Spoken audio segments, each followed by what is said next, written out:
Not another bloody pool game, you're probably saying to yourself. And every time there is a new gaming platform, it's pretty much guaranteed that you're going to get bowling, crazy golf, tennis, and of course, pool. There is, however, an advantage of having these sports digitally recreated. In the case of Pool Nation VR, it's A, you don't need to be super rich with enough room for a pool table, just rich enough to have enough room for virtual reality, and B, you don't need to go to a pub and get stabbed. When you first load into the game and before you start caressing your white ball, there are quite a few options in different game modes. You can play against AI in the single player, you can join a multiplayer game, and of course you can also go on a murderous rampage.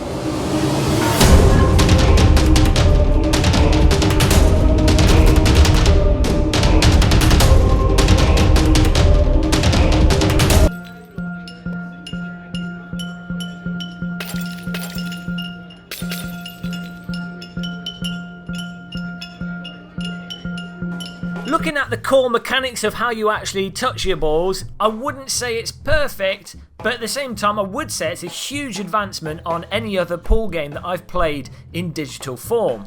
Initially lining up the ball is really intuitive, and obviously using the Vive controllers, everything just feels very natural and is perfectly tracked. That said, when it comes to using real world methods of lining things up by looking down the cue stick, once you've locked the cue into place to then start applying force to it, you can't move it around or adjust it at all, and the sniper laser point on the ball is a little bit off-putting. Applying power, however, is absolutely spot on, with you just moving your hand as fast or as hard as you want the white ball to go. Though it's not exactly like the real world activity, it's very easy to replicate different amounts of power with practice, and of all the digital ball poking methods, I think this might be one of the best.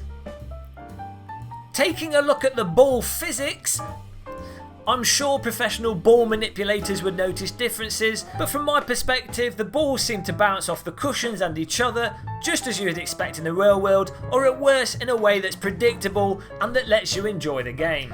Crucially, in adding depth to the gameplay, you can also do things like put spin on the ball, jump the ball over other balls, and just do stuff that makes you look semi-competent and sexy as a pool player.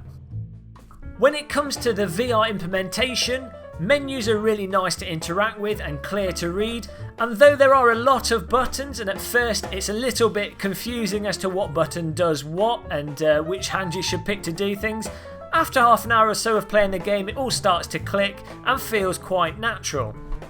In order to support both full room scale and a standing experience, the developers included teleportation, the ability to just walk around, and a mode that's fairly akin to a dog cleaning its arse on a carpet, where you hold on to both grips on each controller and just drag yourself around. Needless to say, regardless of how much space you've got, by using a combination of these different modes you can line yourself up and navigate around perfectly fine.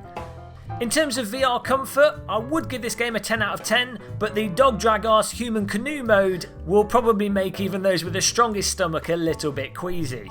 And I definitely think the developer could improve this mode by dimming the background more and making the reference mesh a lot more visible, with maybe some dust particles aligned to that reference mesh.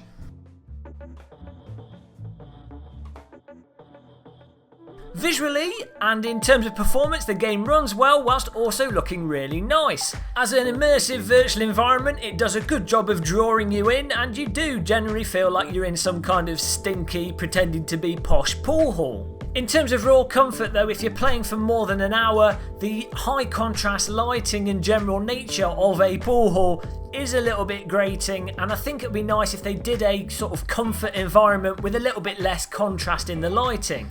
For those of us in the ununited kingdom who get to see about half an hour of sunlight every decade, a pool table at the beach would be nice.